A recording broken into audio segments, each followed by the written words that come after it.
Shalom, Bapak Ibu yang terkasih dalam Tuhan kita Yesus Kristus.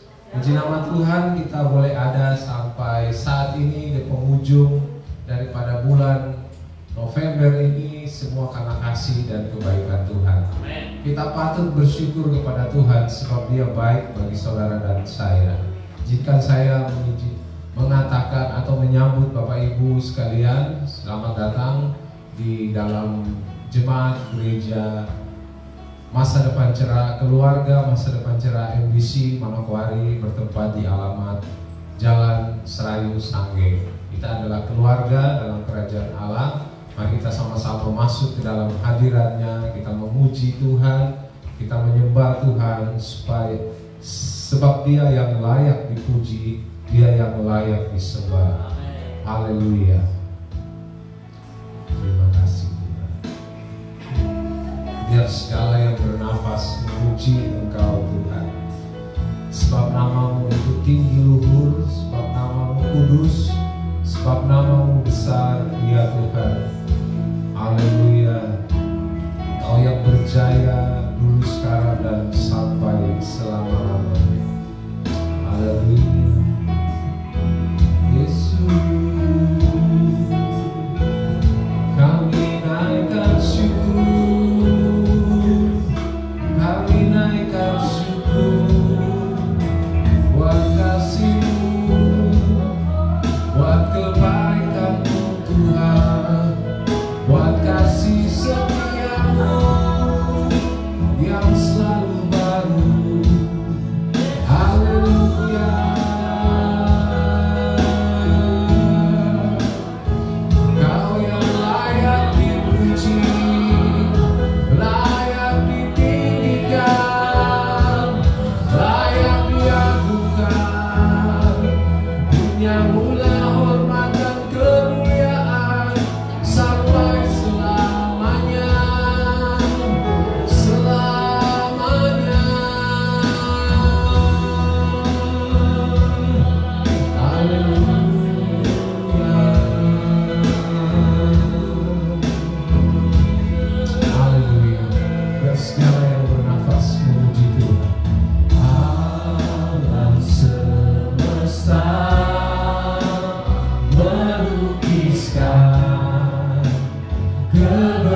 terbesar, termulia di tengah-tengah umat-Mu. Haleluya, terpujilah nama-Mu. Amin. Yes, berikan kemuliaan bagi Tuhan kita. Berikan sorak-sorai yang terbesar bagi Tuhan kita. Dia yang layak, Dia yang utama, Dia yang paling disembah. Haleluya. Kau terbesar dan mulia, ajaib semua perbuatanmu. Sama-sama. Kau terbesar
persembahan dari kami.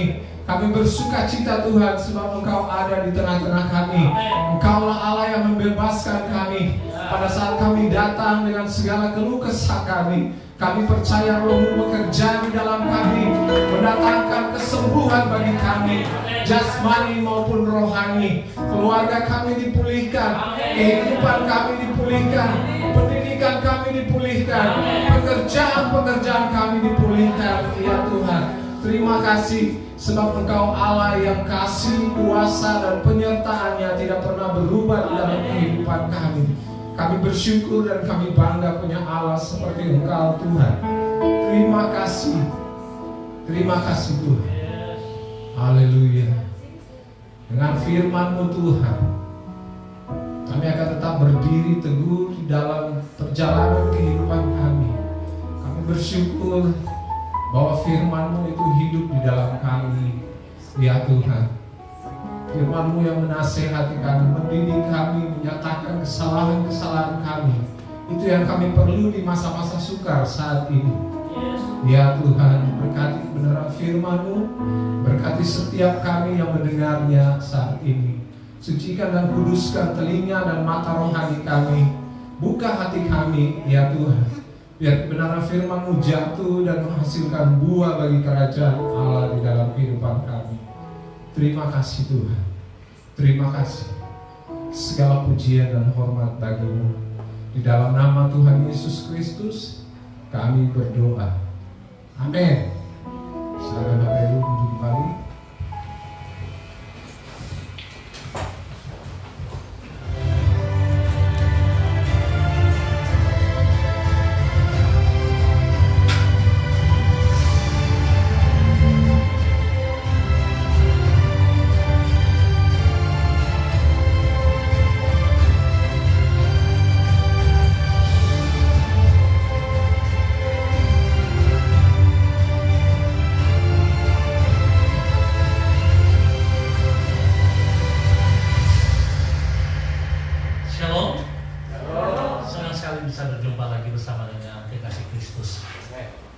Saya percaya kalau kita boleh ada sebagaimana kita ada pada saat ini, semua hanya karena anugerah Tuhan. Amin, saudara.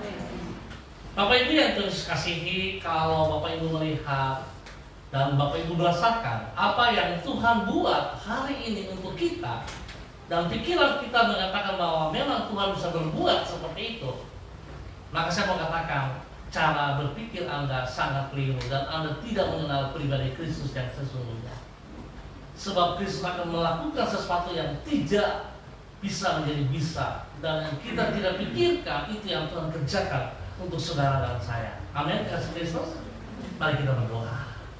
Segala pekerjaan si jahat aku tolak keluar dari tempat ini, dalam bentuk apapun aku tolak keluar di dalam nama Tuhan Yesus Kristus. Semua penyembahan-penyembahan berhala, semua pemujaan-pemujaan kepada iblis, aku tolak keluar dalam nama Tuhan Yesus Kristus. Segala kedagingan aku tolak keluar di dalam nama Tuhan Yesus Kristus. Iblis, engkau dengar, engkau telah dikalahkan oleh Yesus Kristus. Kematian Yesus telah mengalahkan engkau. Amen. Dan saat ini hamba izinkan Roh Kudus berdalam atas kami. Kami minta kuasa bekerja sekarang ini. Jamah setiap kami, jamah setiap kami. Kuasa-Mu yang tidak terbatas itu menolong setiap kami. Di dalam nama Tuhan Yesus kami siap untuk belajar firman Tuhan. Haleluya, amin. Baik, dikasih Kristus, saya merasakan ada sesuatu yang tidak beres, dan saya mengatakan iblis yang berhak mengganggu kami.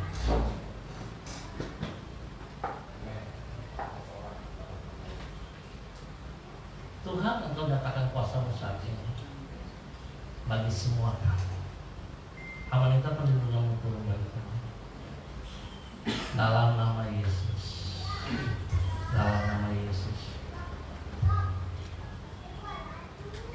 Baik, dikasih Kristus, kita sama-sama belajar kembali dari kitab Keluaran selama 1 bulan, kurang lebih 4 minggu yang lalu. Kita sudah belajar dari kitab Keluaran pasal 17, dan hari ini kita masih tetap ada dalam Keluaran pasal 17 dan ditambah dengan kitab Ulangan pasal 25 ayat 17 dan 18. Kekasih Kristus, tentunya saudara bisa merasakan bagaimana di saat-saat pandemi ini begitu besarnya tekanan-tekanan yang kita alami, ya, tekanan-tekanan yang sangat memusingkan begitu loh. Kadang-kadang kita berpikir bahwa kita mampu, kita sanggup, tapi ternyata tidak seperti itu. Kemarin kalau saudara melihat kejadian di Jawa Tengah, bupatinya yang pagi hari masih komunikasi, siang harinya lewat, ya.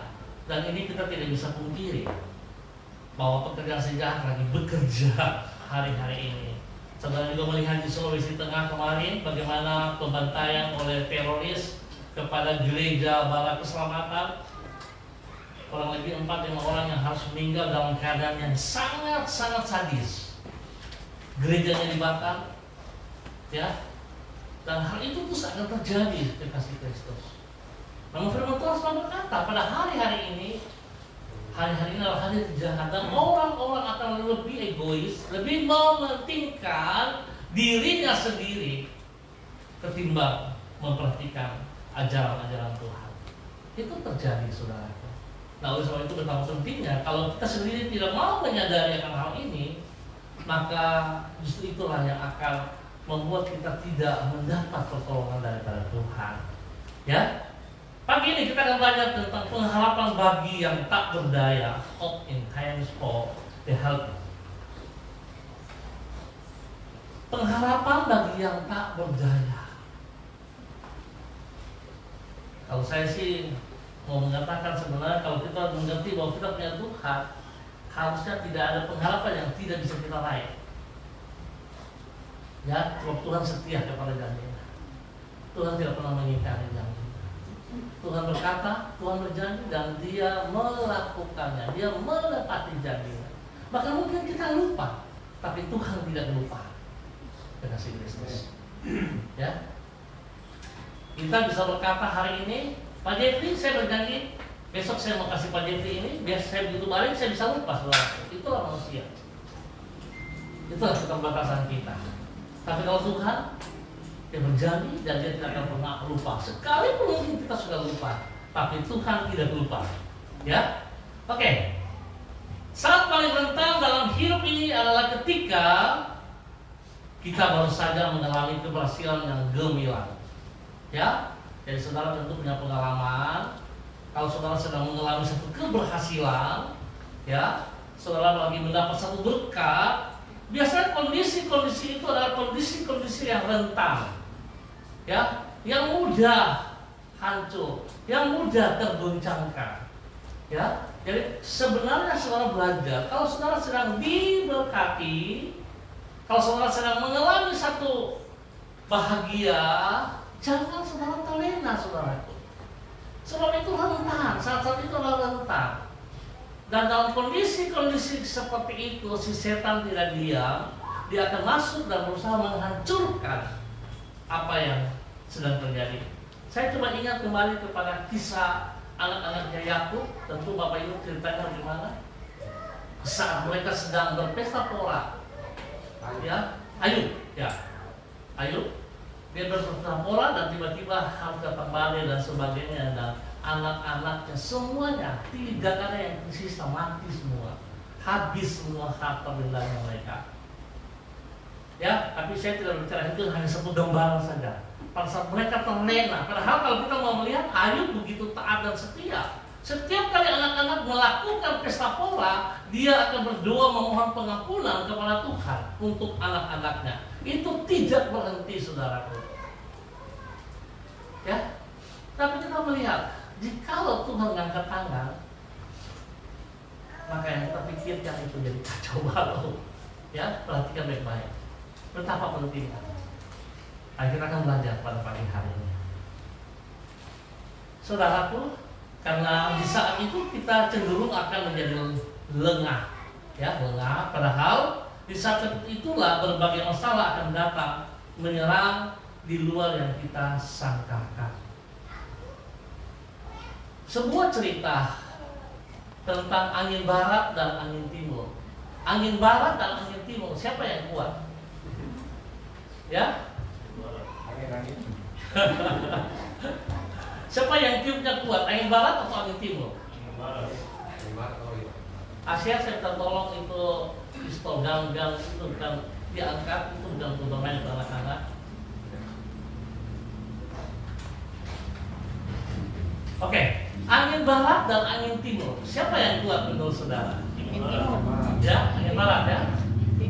Timur. Belum lagi angin selatan ya. Oke, satu saat angin barat dan angin timur ketemu dan mereka mulai berbicara, lalu mereka mulai mengatakan, angin barat mengatakan kepada angin timur, saya yang paling kuat lebih daripada kamu.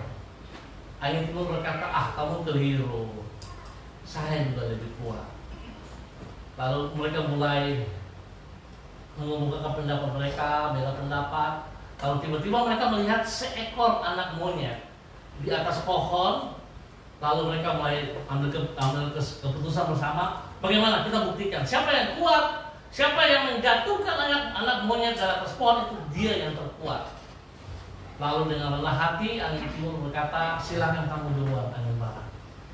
Lalu kemudian angin barat mulai bertiup. Dia mulai meniup dengan sekuat tenaganya. Dan anak monyet mulai merasa angin yang begitu kencang. Lalu dia mulai memeluk pohon, memeluk dahan itu sekuat tenaganya dia. Tidak melepas, pokoknya dia pegang kuat, kaki tangannya dia pegang. Kan karena Anda pernah lihat bagaimana monyet bergantungan ya? Kalau tidak pernah, ya nanti saya kasih coba. Oke, jadi begitulah keadaan angin barat terus meniup dengan kencang sekuat tenaganya, tapi dia tidak berhasil untuk menjatuhkan sang monyet. Akhirnya angin barat menyerah. Dia katakan kepada angin timur, oke, saya menyerah. Sekarang bagian engkau. Lalu kemudian angin timur mulai meniup, tapi dia tidak tiup seperti angin barat. Dia mulai tiup dengan sistem yang sepoi-sepoi basah. Dia tiup slow-slow saja, pelan-pelan. Lalu karena anak monyet tadi baru berjuang, dia baru melewati tantangan yang luar biasa, dia bisa lewati. Lalu dia merasa capek dan angin sepoi-sepoi basah itu mulai membuat matanya mulai 5 watt. Ya, matanya mulai mengecil karena kecapean. Dan akhirnya saudara, angin terus bertiup dan dia mulai tertidur. Ya, tertidur, angin terus meniup lagi. Tiba-tiba saudara dengar bunyi bang. Apa yang terjadi saudara? Sang monyet jatuh ternyata. Kenapa? Karena dia tertidur nyenyak dan tangannya tidak memegang pohon lagi dan dia jatuh. Keadaan seperti itulah yang sedang terjadi pada hari-hari ini dalam kehidupan kita, saudaraku. Bangsa Israel juga mengalami hal yang hampir sama dengan kejadian sang monyet pada saat itu. Ya, kita bisa melihat cerita bagaimana bangsa Israel mengalami kegembiraan karena mereka baru mengalami berkat Tuhan dan mujizat Tuhan yang luar biasa di Rafidim. Di dalam Keluaran pasal 17 yang lalu kita sudah lihat, kita sudah baca, dan itu yang terjadi, saudara. Ya, tiba-tiba bangsa Israel juga harus mengalami tekanan yang luar biasa. Nah, 4 minggu yang di depan kita sudah sama-sama belajar berturut-turut melalui berbagai kesukaran Allah mengajar umatnya. Ingat, kesukaran kalau kita melihat dengan cara pandang yang positif, kesukaran yang sedang kita hadapi, tantangan yang sedang kita hadapi, bukan berarti bahwa Tuhan tidak sayang sama kita. Tapi Tuhan sedang mengajar, Tuhan sedang membentuk, Tuhan sedang memproses hidup kita. Kalau Tuhan membentuk, Tuhan proses, berarti Tuhan apa sama kita? Harusnya kalau kita mau lihat secara positif, Tuhan sayang. Nah, oleh sebab itu ada kali bahkan orang tua kalau marah-marah sama anak-anak mulai kepo. Ke teman-temannya, anak-anak mulai tidak percaya diri, anak-anak mulai berbicara di belakang orang tua. Saya, mama dan bapak ini paling tidak mengerti saya, saudara. Dong paling kolot sekali ya. Tidak ikut zaman, ya. Tiap hari cuma marah saja. Iya kan? Halo anak-anak muda, bagaimana?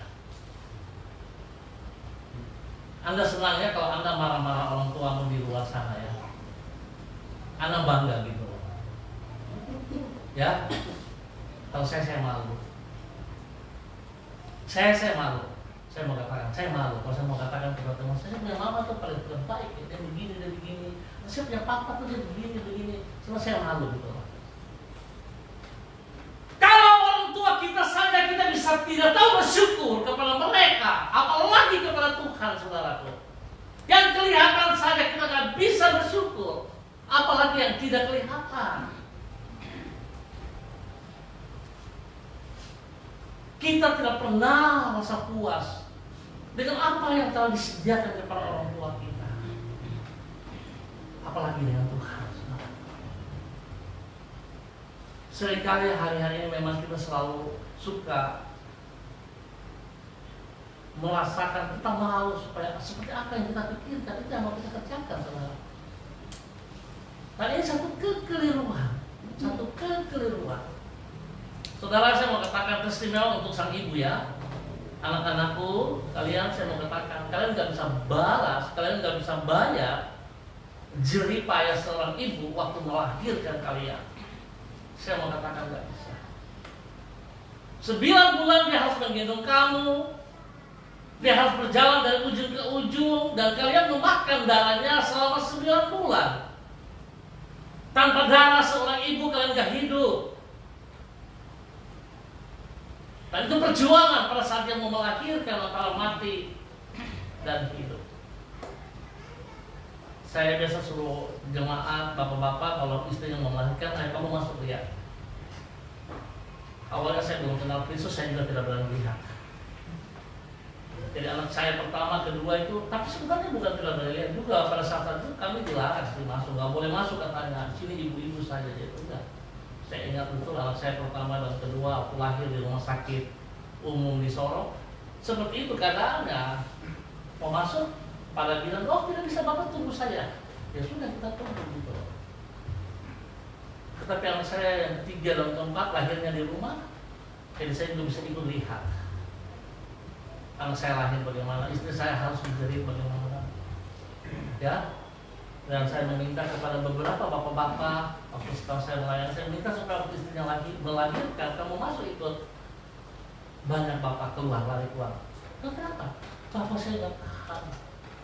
Sambil berlari keluar sambil menangis. Saya bersyukur, kamu masih tahu kesakitan daripada istri.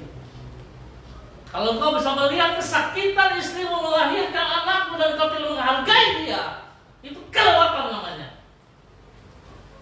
Itu suami yang tidak tahu aturan, suami yang tidak tahu diri. Sudah melahirkan anakmu, tetapi kau tidak menghargai dia lagi, tidak menghormati istri. Itu suami yang kelewatan namanya. Dan saya sangat berharap tidak ada di tempat ini. Amin. Baik dikasih Kristus, itulah kondisi, itulah keadaan hari-hari ini. Anak-anak, mari sekali lagi saya ingatkan kepada kalian, hormatilah orang tuamu di dalam Tuhan, karena haruslah demikian. Tidak ada firman Tuhan yang mengajarkan, hai mama-mama, hai bapak-bapak, hai orang tua, hormatilah anakmu. Tidak ada, saudara. Ya, tetapi firman Tuhan dengan jelas mengatakan, hai anak-anak, taatilah orang tuamu di dalam Tuhan, karena haruslah demikian. Hormatilah orang tuamu, maka panjang umurmu. Oleh sebab itu betapa sayangnya saudara. Kalau saudara sudah mengenal kebenaran dan saudara tidak menghormati Tuhan, disinilah saudara bisa melihat sesungguhnya saudara tidak melakukan firman Tuhan itu. Ya, saudara tidak melakukan firman Tuhan itu. Kalau saudara taat dan setia kepada Tuhan, maka saudara akan melakukan firman Tuhan itu. Dan saya sangat berharap spesial bagi semua para pelayan Tuhan, sebagai hamba-hamba Tuhan. Tentunya Anda harus bersikap berbeda dengan jemaat biasa. Setiap firman Tuhan yang saudara dengar bukan hanya sekedar mendengar, tapi saudara harus mendengarkan. Artinya saudara mendengar dan melakukan. Bukan mendengar kiri keluar kanan, tapi saudara mendengarkan, artinya saudara mendengar masuk dalam hidupmu, jadilah dalam hidupmu itu, bertumbuh dalam hidupmu untuk bisa melakukan firman Tuhan itu, sehingga saudara bisa menjadi berkat bagi orang lain juga. Jadi bukan untuk dirimu sendiri. Ya, ini sangat penting kasih Kristus. Minggu yang pertama, saudara, tentu kita masih ingat, ya, bagaimana bangsa Israel tetap hidup dalam pengharapan di masa kesesakan. Keadaan yang menghimpit di laut, di depan laut Teberau, di kiri kanan gunung, di belakang pasukan daripada bangsa Mesir. Mereka terhimpit, tapi Tuhan menolong mereka. Musa membelah laut Teberau. Ya, Musa membelah laut Teberau dengan apa? Dengan apa? Halo? Dengan apa? Sekali lagi, Musa membelah laut Teberau dengan apa? Dengan apa? Dengan apa? Aduh, ini jawabannya apa? Musa dikasih sebuah tongkat dari Tuhan, betul ya? Musa membelah laut Teberau dengan apa? Tongkat dari Tuhan.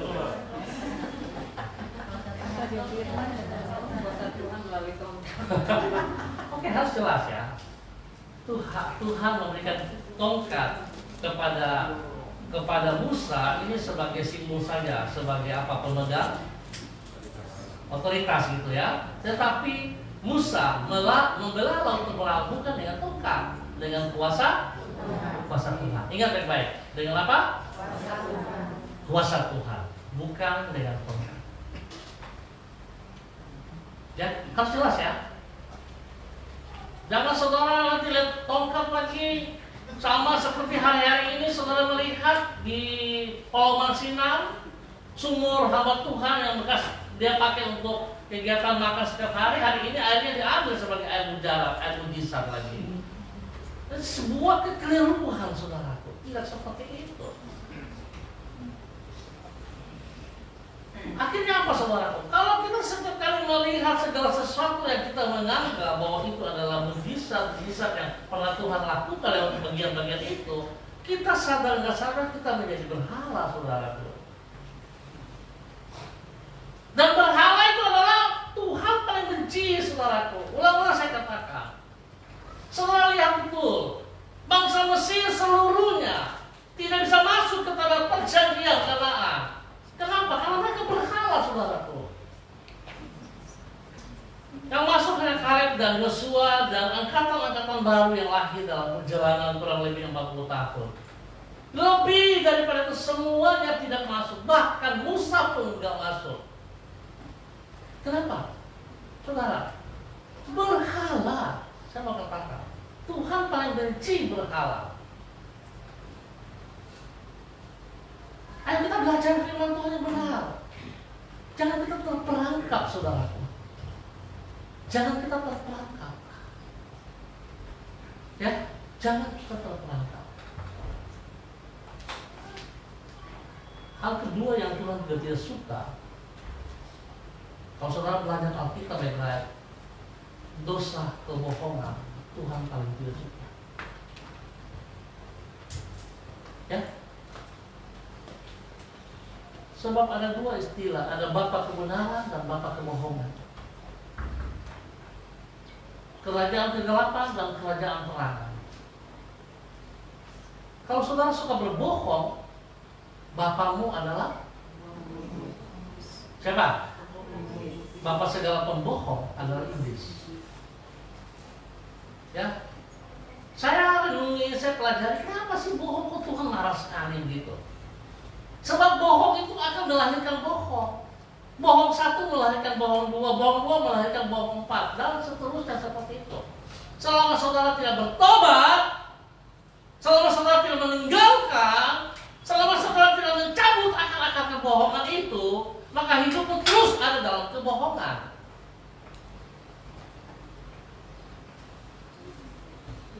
Ya, setelah saya mau katakan, jangan main-main. Jangan main-main saudara. Kita belajar. Kalau kita buat salah, kita terus terang, kita mengaku, selesaikan. Jangan kita simpan. Kalau kita simpan itu tidak selesai, saudaraku. Kenapa? Kebohongan lain akan datang untuk kita buat bohong lagi. Kita udah berbohong kepada A, si A berbohong kepada B, dan seterusnya. Berapa banyak saudara bayangkan?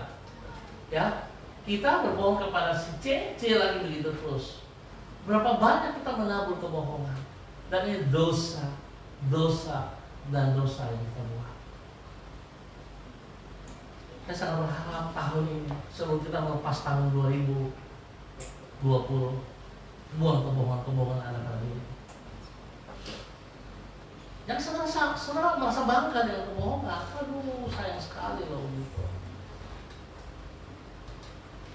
Aku ini anak Tuhan, tapi kebohongan jalan terus. Ya, jangan seperti itu. Yang kedua, saudara, minggu kedua, bangsa Israel tetap hidup dalam pengharapan di masa keadaan yang sangat-sangat mencekam, di dalam keadaan sangat yang mengecewakan, ya. Tapi Tuhan masih terus menolong mereka. Di Mara, bagaimana Tuhan membuat air yang pahit berubah menjadi air yang manis, karena pertolongan Tuhan ada di pihak kita, saudara. Oleh sebab itu betapa pentingnya kita jangan semua kecewa.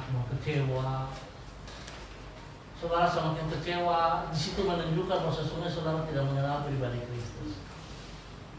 Ya, semakin kecewa saudara, semakin mengeluh saudara, di situ menunjukkan bahwa sebenarnya saudara tidak mengenal pribadi Kristus.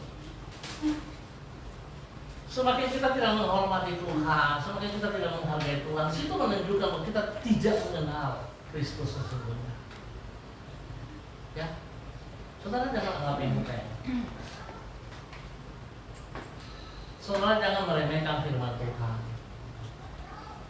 Ya, sebab Tuhan akan berperkara dengan saudara.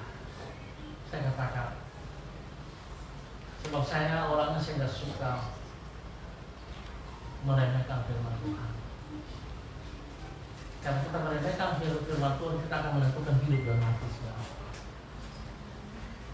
Lalu sebab itu saya minta supaya saudara-saudara juga menghargai firman Tuhan. Lalu saudara akan menikmati berkat-berkat Tuhan dalam hidup. Kalau tidak, saudara tidak akan menikmati.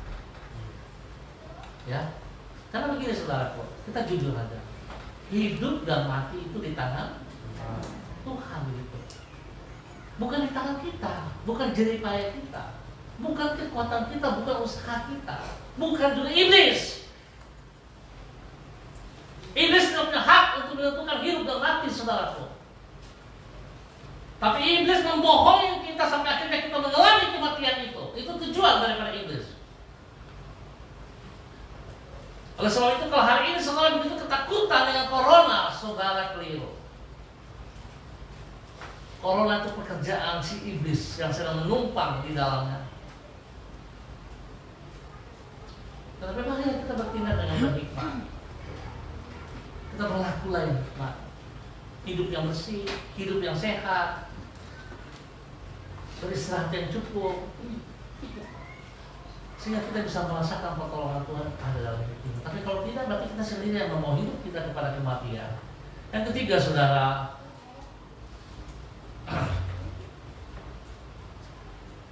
ya, yang ketiga, tetap hidup dalam pengharapan di masa pengujian. Ya, kelaparan di padang gunung Sin. Saudara tahu bangsa Israel dikasih makan burung puyuh. Ya, setiap hari loh itu. Dikasih makan mana, roti dari surga, dan mereka melawan juga. Disuruh ambil secukupnya, mereka ambil berkelebihan. Itulah manusia serakah. Kita nggak pernah puas. Tuhan sudah berkati kita, kita merasa tidak cukup. Dan pada saat mereka lihat pada besok pagi roti mana itu akan membusuk, ada ulat-ulatnya. Sebenarnya kalau mereka mau sadar bahwa sebenarnya Tuhan tidak mau seperti itu. Kenapa?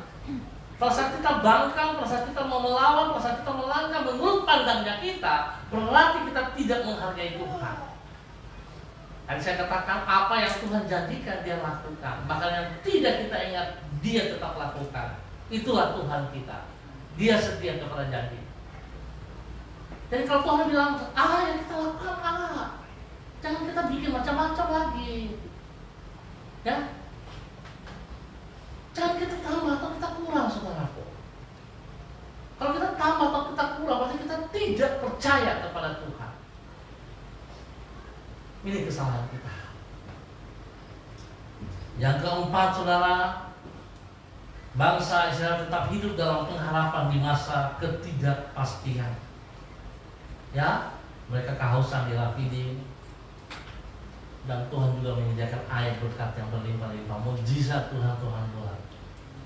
Ya, dan saudara melihat dalam kondisi-kondisi itulah mereka lengah, mereka lupa, mereka lepas kontrol. Itu yang tadi saya katakan, pasal saudara sedang diberkati oleh Tuhan, jangan lepas kontrol. Kelengahan kita bisa menghancurkan hidup kita. Dan hari ini hari kelima, minggu kelima yang kita belajar tetap hidup dalam pengharapan di masa tak berdaya. Mari kasih Kristus, kita akan baca bersama dari Keluaran pasal 17 ayat 8 sampai dengan 11. Keluaran pasal 17 ayat 8 sampai dengan 11, saya akan bacakan dengan cepat. Lalu datanglah orang Amalek dan berperang melawan orang Israel di Rafidim.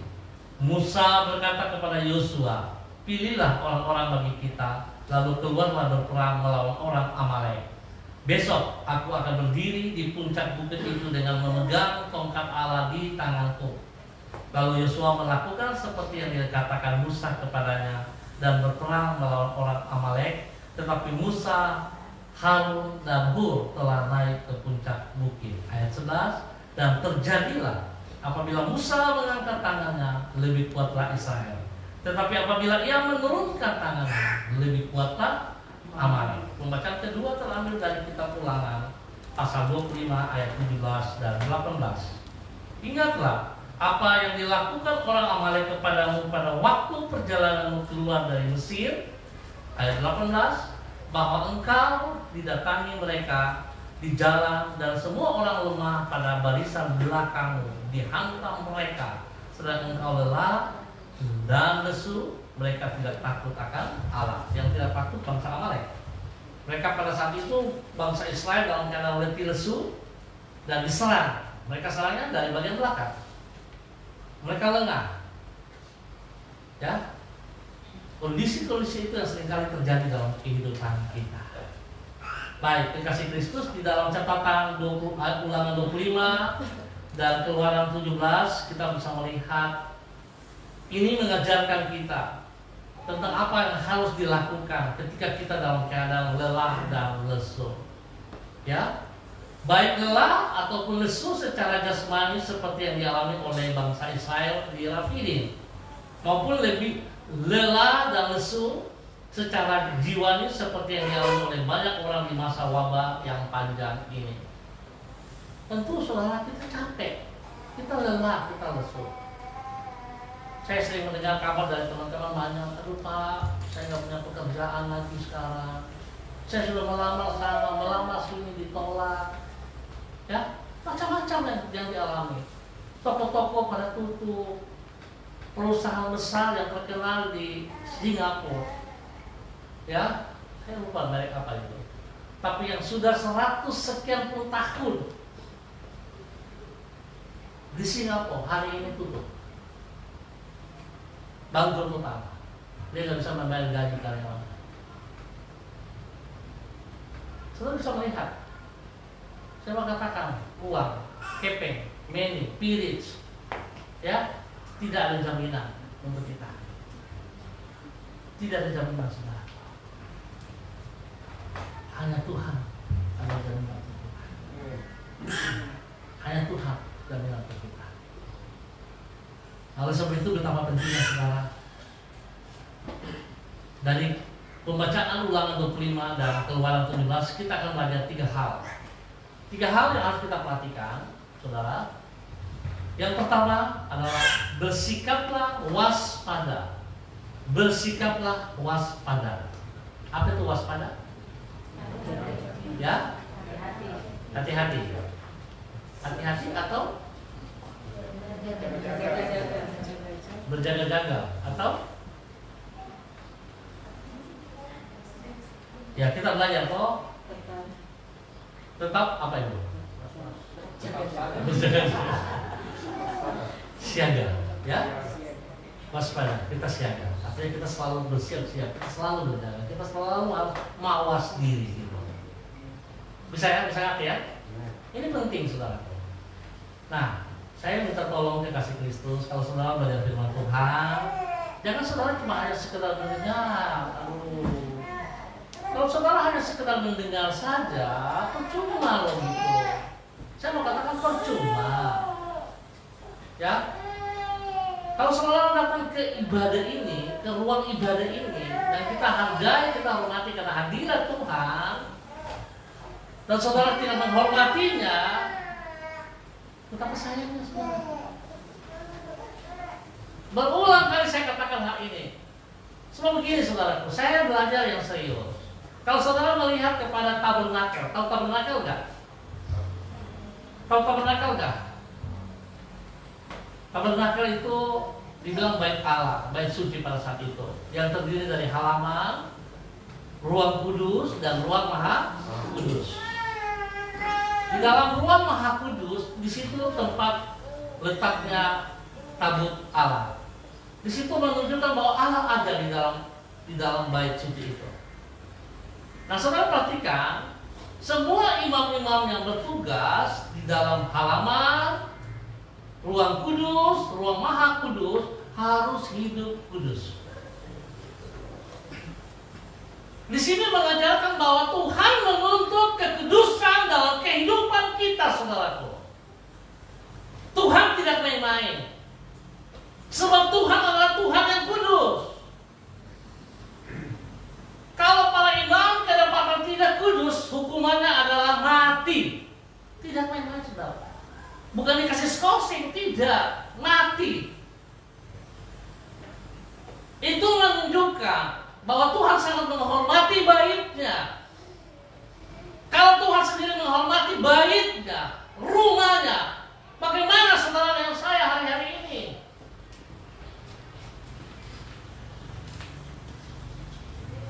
Kita sudah abaikan hal ini.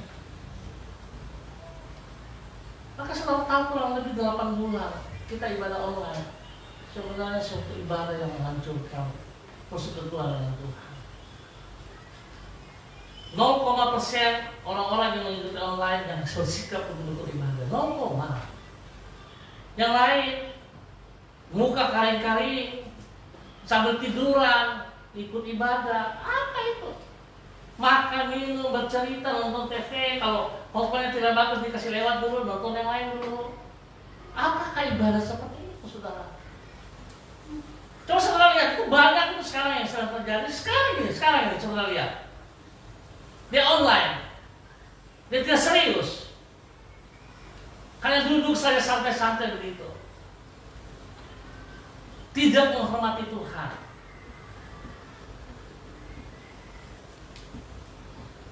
Kalau saudara juga hadir di tempat ini dan saudara menghormati Tuhan, sayang sekali. Sayang sekali. Saya terus berusaha untuk bisa menyatakan hal yang benar untuk saudara-saudara, karena saya terus belajar. Mengapa saya meminta saudara-saudara para pelayan datang on time? Karena disitu menunjukkan sikap hatimu. Kalau saudara dan saudara mengasihi Tuhan, maka saudara akan menomorsatukan Dia. Yang lain di belakang dulu. Saudara dan saudara mengasihi Tuhan, tetapi kepentingan saudara lebih utamakan. Itu bukan mengasihi Tuhan. Saudara manfaatin Tuhan. Dan saya mau katakan saudara, jangan mau dibodohi oleh si jahat. Ya, jangan mau dibodohi oleh si jahat. Betapa pentingnya saudara paham hal ini. Kita harus bersikap waspada. Di saat lelah lesu, bersikaplah waspada. Mengapa? Karena itu saat yang berbahaya. Ya, dalam keadaan yang lelah, lesu, kita harus memperhatikan baik-baik, kita harus waspada. Karena itu adalah hal-hal yang berbahaya. Ya, atau saudara, saya kasih satu contoh lagi begini umpamanya. Saudara bawa motor, saudara tahu ada motor ya? Tahu motor nggak? Motor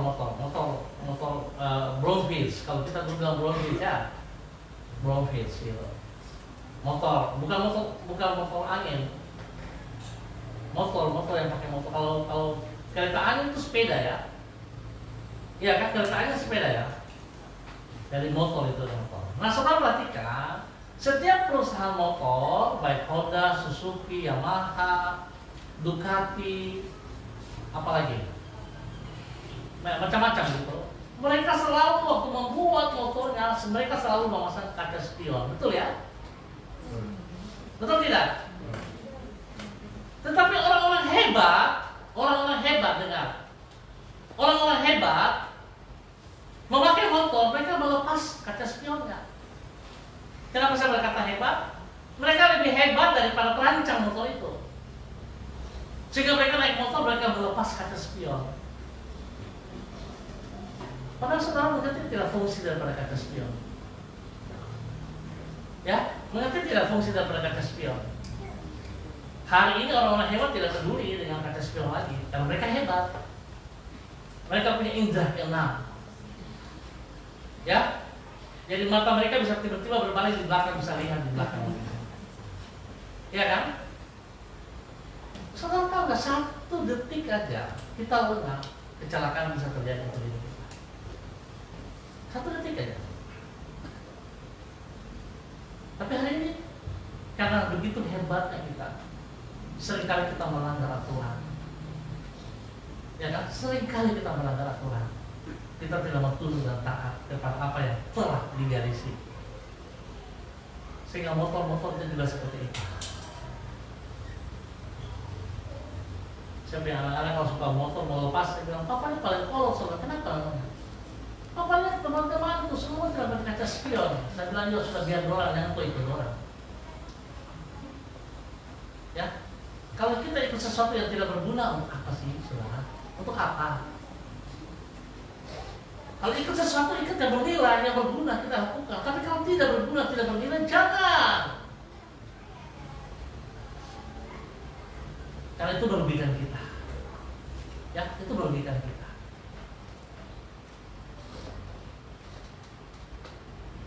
Saya bilang benar ya, saudara. Kadang-kadang kita nggak penting dengan hal-hal yang kecil. Kaca spion kita nggak biasa, padahal itu risikonya tinggi, saudara. Ya, apalagi hari ini kan saudara bisa melihat begitu banyak begal, toh?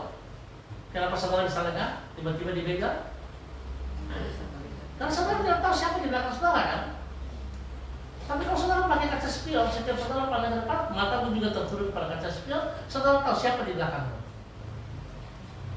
Setidak-tidaknya kita bisa bersiaga, kita bisa waspada. Tapi karena tidak kaca spion, kita santai-santai saja.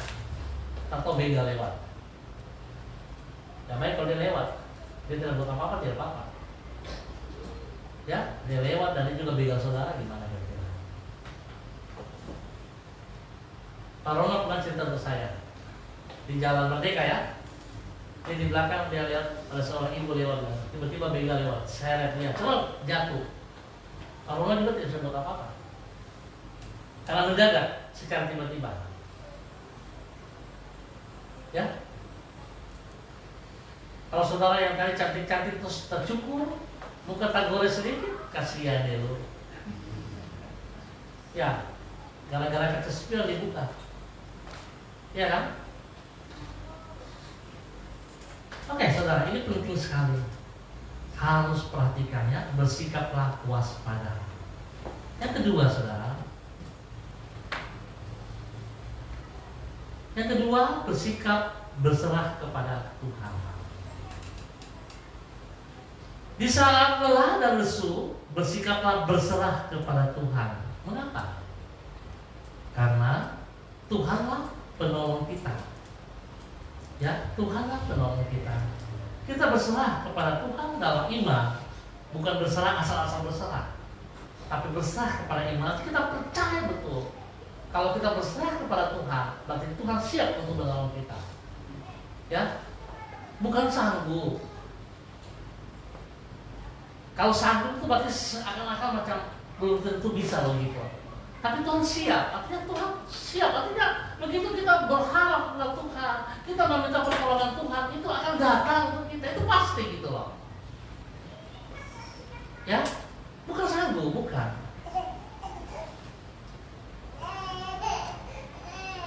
Kalau saya menolong Pak Jeffrey, entah saya sanggup atau tidak, gitu. Saya bisa berkata seperti itu. Saya sanggup atau tidak. Gitu. Tapi kalau Tuhan tidak kata sanggup, pasti bisa. Pasti bisa punya. Ya, dan kita berharap kepada Tuhan. Karena kekuatan Tuhan tidak kelihatan, saudara. Ya, kekuatan Tuhan tidak kelihatan. Coba berpikir yang logika, berpikir yang sehat lagi tuh. Bumi ini ciptaan siapa? Kalau bumi serta isinya itu hasil ciptaan Tuhan, pengharapan kita apa yang tidak bisa dikerjakan, saudaraku? Coba berpikir yang sehat. Ya. Seringkali kan kita selalu berkata, aku berserah, aku berserah pada Yesus Juru Selamat. Aku berserah. Habis menyanyi, habis juga berserahnya. Ya kan? Kita bisa berkata demikian karena itu cuma pujian saja, tidak pernah kita lakukan dalam hidup kita. Itu masalah. Sayang sekali. Kalau selalu mengatakan saya berserah kepada Tuhan, percaya 100% percaya Tuhan siap menolong saudara. Bukan Tuhan sanggup, tapi Tuhan siap menolong saudara. Ya, Tuhan siap menolong saudara. Dan poin ketiga, saudara.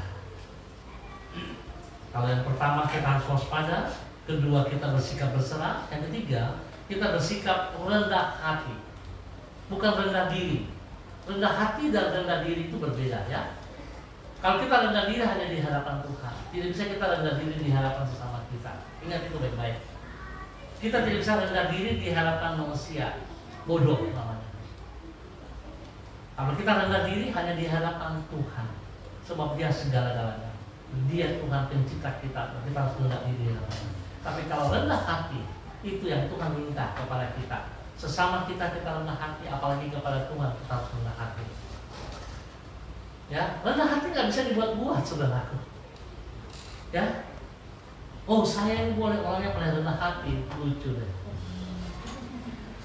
Ya kan? Lucu gitu loh. Benar. Sedangkan orang lain mengatakan saja Pak Agung itu rendah hati. Kira-kira bagaimana Pak Agung? Pak Agung senang? Pasti saya rasa Pak Agung isi juga ya. Karena Pak Agung akan merasakan, betulkah saya rendah hati? Akan timbul pertanyaan, betulkah saya rendah hati? Kalau betul, puji Tuhan. Itu pembentukan yang sedang terjadi. Rendah hati itu bagaimana, saudara? Ya.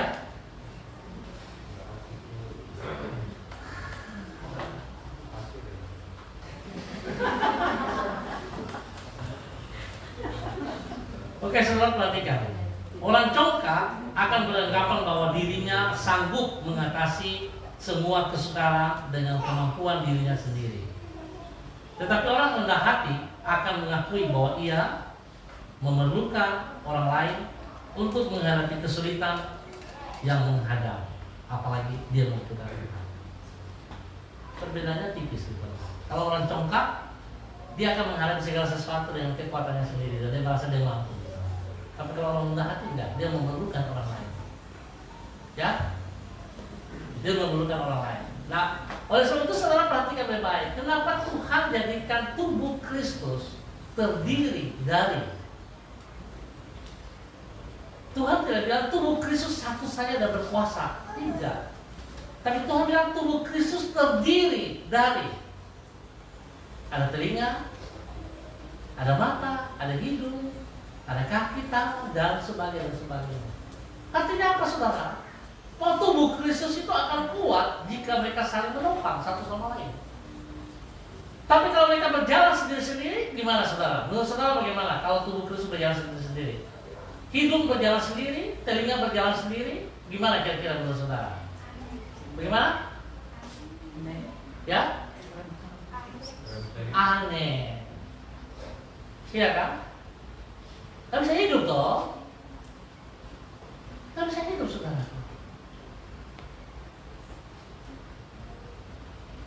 Lembaga yang diciptakan oleh Kristus yang pertama adalah gereja, dan yang kedua adalah keluarga. Dan ini harus kita hormati, harus kita hargai.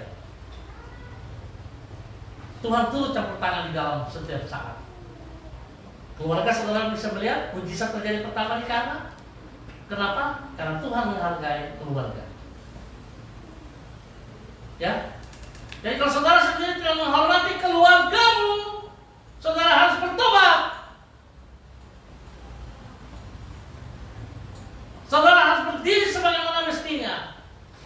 Seorang bapak harus berdiri sebagai imam, nabi, raja, sebagai pemimpin. Seorang istri harus berdiri sebagai penolong yang memberdayakan, bukan penolong. Penolong yang datangnya dari Tuhan dengan caranya Tuhan, bukan pikirannya sendiri. Para wanita selalu pintar mendikte suaminya dan merasa bahwa dia penolong. Bukan seperti itu, saudara. Penolong yang Tuhan minta adalah penolong datangnya dari Tuhan. Hikmat dari Tuhan yang itu disampaikan untuk suaminya. Bukan logikanya, bukan pikirannya, bukan dibanding-banding dengan tetangga dan sebagainya. Dan inilah kelemahan.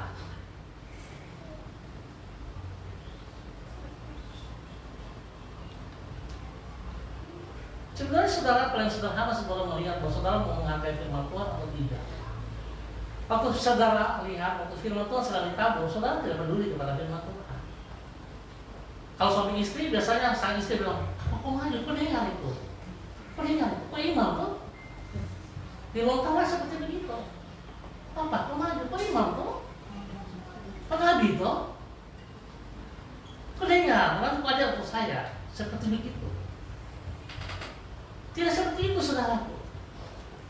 Kalau firman Tuhan sedang datang, tidak memilih suami atau istri atau anak. Firman Tuhan datang untuk setiap orang. Makanya kalau saudara perhatikan, Gus Dur kan bilang, kalau Natal itu kan Natal bukan untuk orang Kristen saja toh. Betul tidak? Natal itu untuk setiap orang. Gus Dur almarhum berkata seperti itu. Karena Yesus Kristus mati untuk setiap orang, bukan untuk orang Kristen saja. Kalau kita orang Kristen kepedean, kita lupa status kita siapa yang sesungguhnya. Di situ menunjukkan bahwa kita tidak mengenal Yesus Kristus. Kalau kita mengenal Yesus Kristus, jadilah pelaku firman. Bukan bangga, oh Yesus juru selamat. Bukan itu, saudaraku. Tapi jadilah pelaku firman Tuhan. Itu yang penting.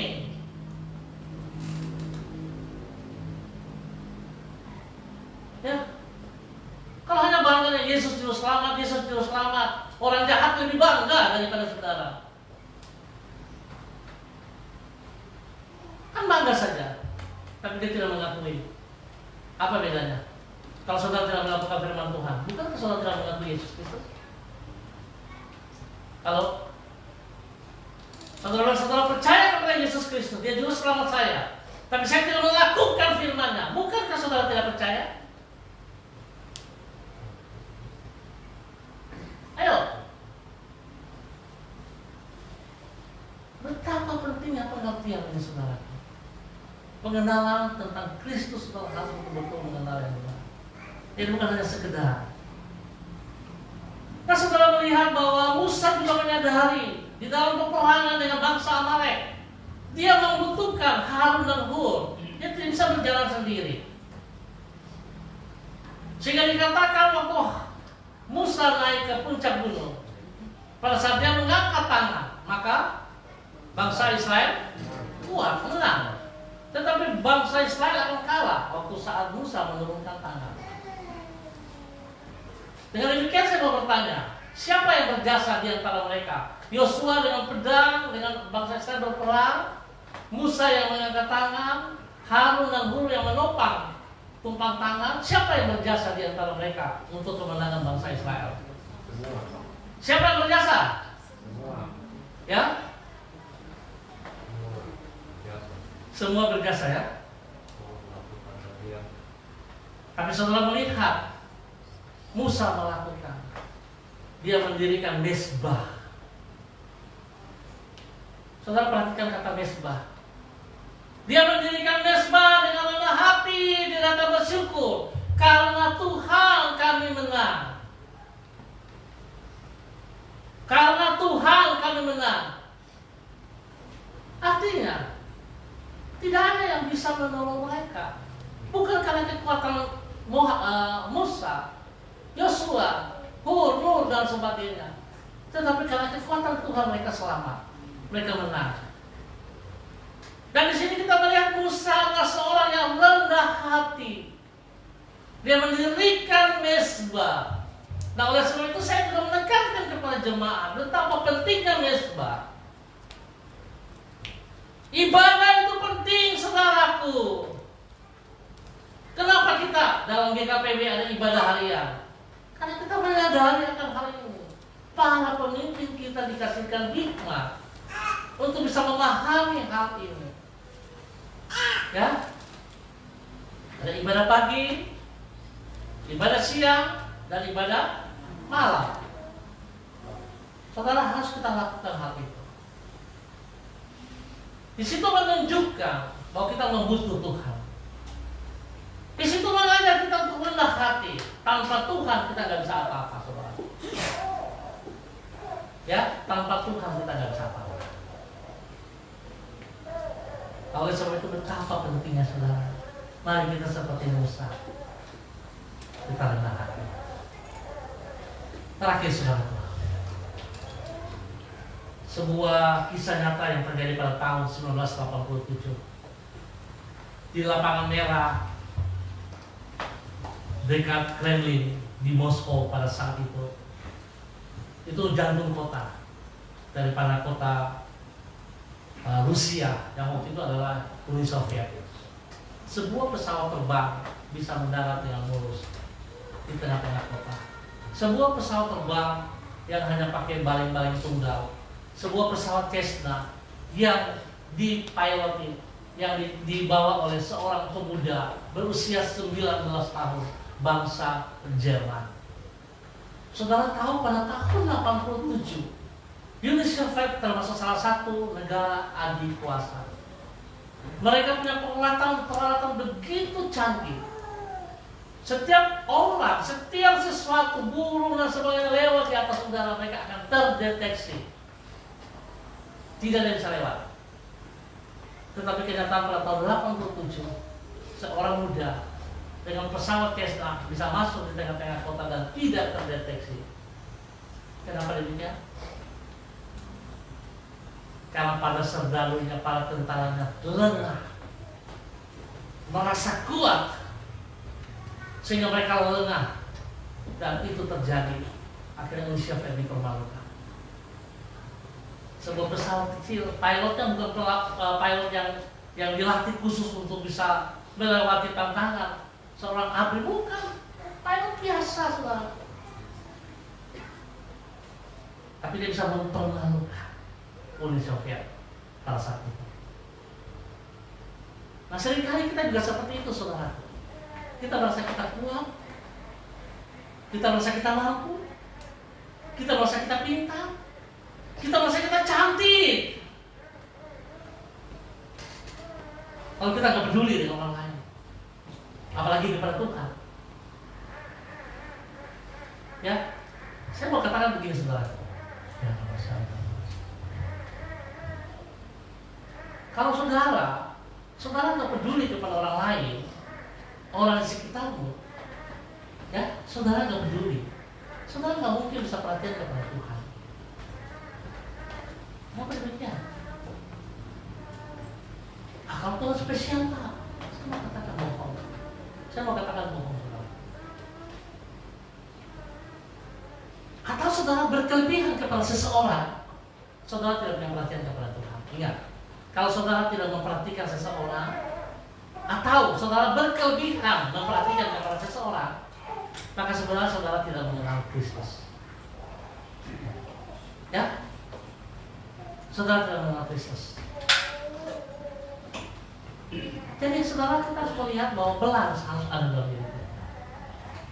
Kita harus mengenal orang, tapi tidak berkelebihan. Kenapa? Karena Tuhan nomor satu.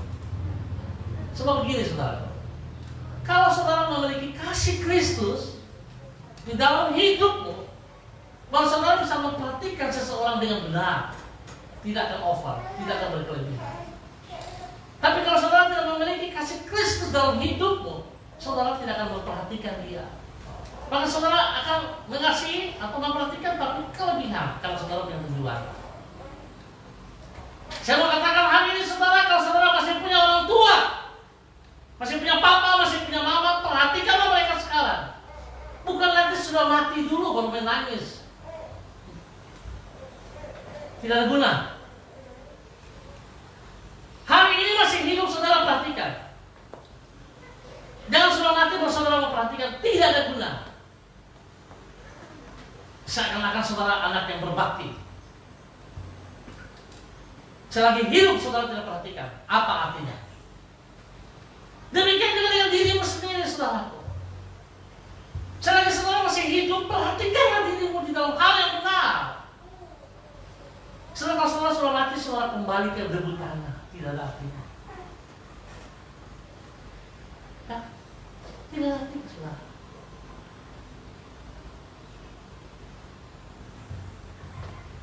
Hari-hari ini kita bicara dengan anak-anak susah sekali. Kalau kita bicara dengan anak-anak, mereka bilang kita egois. Mereka mengajar kita, dan mereka kita berpikir kita harus sesuaikan diri dengan mereka punya keadaan hari ini. Mereka masuk di apa? Milenium apa tuh? Milenial Kak? Jadi seperti kita orang tua harus ikut baunya mereka semuanya seperti itu. Ya nggak salah, nggak apa-apa, boleh aja. Kita belajar juga, orang tua juga belajar untuk rendah hati gitu. Tetapi kalau diminta kembali daripada anak-anak gimana? Ada nggak bagiannya mereka? Saya tahu firman Tuhan tidak mengajar bahwa kita menuntut anak-anak, tidak ada itu.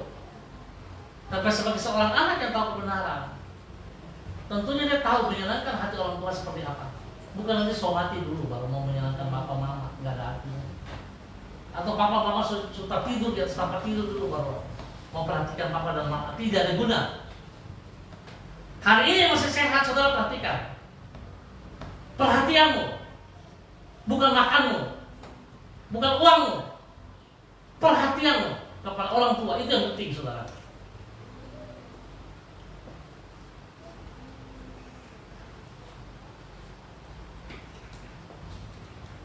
Baik, sesuatu biar bulan ini kita bisa lewati semua tantangan yang kita hadapi.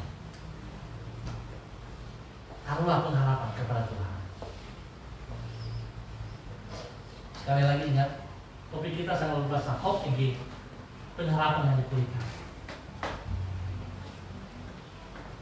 Saya mau katakan pengharapan Tuhan itu pasti. Ya, bukan sanggup ya, ingat baik-baik. Bukan sanggup karena dari Tuhan. Itu pasti. Kalau kita menaruh pengharapan yang sungguh-sungguh kepada Tuhan, pasti kita akan ditolong. Ya, pasti. Bukan Tuhan sanggup lagi. Memang Tuhan lebih dari atas kata sanggup itu. Ya, mari kita menaruh pengharapan kepada Tuhan. Tuhan memberkati kita semua.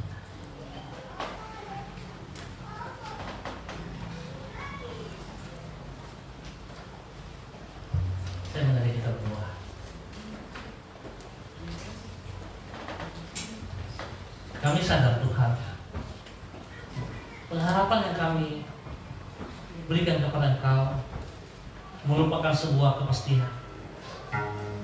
Karena pada saat kami mengenal pengharapan kami kepada Engkau ya Tuhan, Engkau terlalu sanggup untuk melakukannya. Lebih daripada kata sanggup, Engkau tinggal melakukannya itu untuk kami. Pada saat itu kami bersyukur ya Tuhan, dalam nama Tuhan Yesus Kristus. Dan firman yang telah hamba sampaikan, hamba mohon belas kasihan untuk tidak kembali dengan sia-sia, tetapi menjadi rema dalam setiap para pendengar, baik online, baik onsite, sehingga sungguh-sungguh mereka menjadi pelaku firman yang benar di dalam nama Tuhan Yesus Kristus. Terima kasih Bapak. Sekali lagi hamba percaya firman menolong kami pada saat-saat pandemi COVID saat ini, saat-saat yang tidak menentu. Kami percaya Tuhan ada di pihak kami, Tuhan menolong kami. Terima kasih Bapak. Sekali lagi hamba bersyukur untuk damai sejahtera yang Tuhan ada bersama dengan kami selama penelusuran firman dari awal sampai sekarang. Terima kasih untuk semuanya, dan di dalam nama Tuhan Yesus kami naikkan syukur kami. Haleluya. Amin.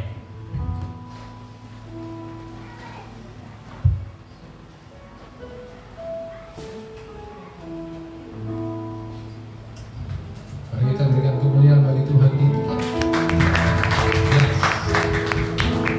Ya, dengan demikian kita sudah melewati 1 bulan ini dengan tema pengharapan yang dipulihkan.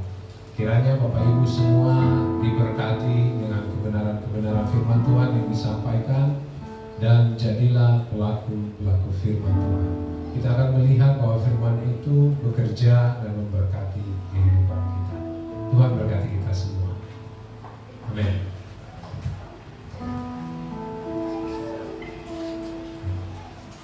Nah, kita akan memberi persembahan.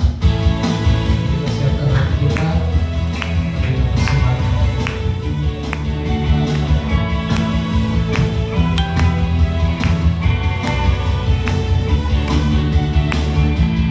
Kasih setiamu nyata bagiku, hikmat kebajikan tersedia bagiku. Limpahkan segalanya, dan anugerahnya sangat besar bagiku. Aku diberkati, aku dilimpahi, karena alasanmu untuk menyediakan.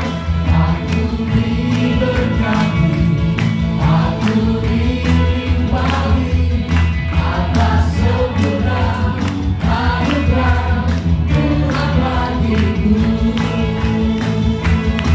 Amin. Kasih setiamu Tuhan, kasih setiamu nyata bagiku, hikmat kebajikan tersedia bagiku. Sebab alasanmu limpahkan segalanya, dan anugerahnya sangat besar bagiku. Semua aku diberkati, aku dilimpahi, karena alasanmu nyata menyediakan. Aku diberkati, aku dilimpahi atas segala anugerah Tuhan bagiku. Atas segala anugerah Tuhan bagiku. Atas segala anugerah Tuhan bagiku. Haleluya. Yes. Kami bersyukur Tuhan untuk hadirat-Mu di tengah-tengah kami di siang hari ini. Segala pujian, hormat, dan syukur kami naikkan kepadamu ya Allah. Engkau Allah yang kasih, kuasa, dan penyertaan-Mu pasti bagi kami.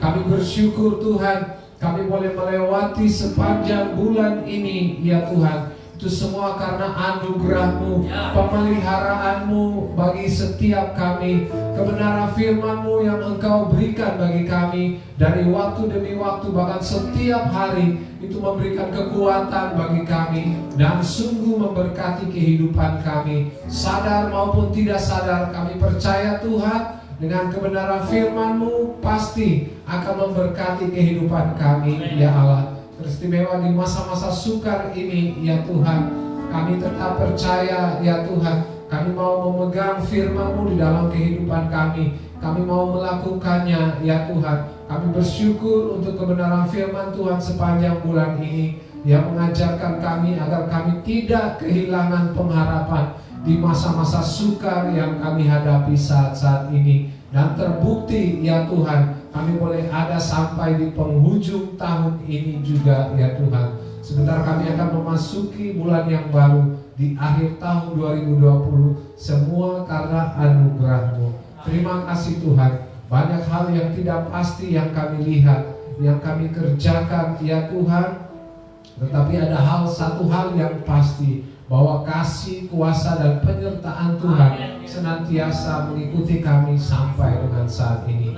Terima kasih Tuhan. Bapa, kami saat siang hari ini kami bersepakat, ya Tuhan, kami bersatu hati, kami menyerahkan bangsa dan negara kami. Kami mau berdoa, meminta belas kasihan Tuhan bagi bangsa dan negara kami. Pulihkan bangsa kami, ya Tuhan, dari setiap sudut kehidupan, baik perekonomian, kesehatan, sosial, politik, ya Tuhan, bahkan kerukunan, ya Tuhan, kesatu hatian Tuhan berikan bagi bangsa kami. Lindungilah bangsa kami dari malapetaka, segala bentuk bencana alam, ya Tuhan, itu tidak sanggup kami kendalikan, tapi hanya ada satu kuasa, satu nama yang sanggup mengendalikan, Yesus Kristus, Raja di atas segala raja, ya Tuhan.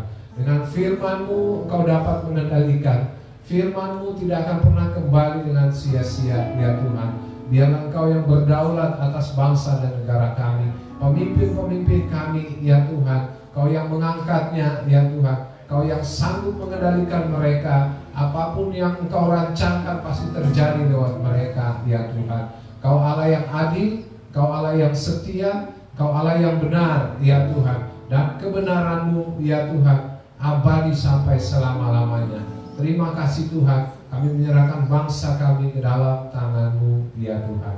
Terima kasih Bapa, kami berdoa memberkati kota kami juga, kota Manokwari. Biarlah kesejahteraan itu senantiasa nyata bagi kota kami. Pemulihan itu terus terjadi juga, ya Tuhan. Kesatu hatian, semua yang baik, semua yang benar, semua yang mempermuliakan nama Tuhan terjadi bagi kota kami. Pintu kebenaran Injil itu, firman itu terus ditaburi, ya Tuhan, sehingga setiap hari ada jiwa-jiwa yang baru mengaku bahwa Yesuslah Tuhan, Yesuslah Raja, ya Tuhan. Terima kasih Tuhan, kami terus memberkati kota kami, ya Tuhan. Biarlah pembangunan-pembangunan yang dilakukan saat ini benar-benar mendatangkan kebaikan bagi seluruh masyarakat kota Manokwari. Terima kasih Tuhan. Nah, kami tutup segala pintu-pintu yang tidak mendatangkan kebaikan. Roh-roh yang memecah belah kota kami, ya Tuhan. Roh yang tidak mendatangkan kebaikan, ya Tuhan, kami tolak di dalam nama Tuhan Yesus Kristus.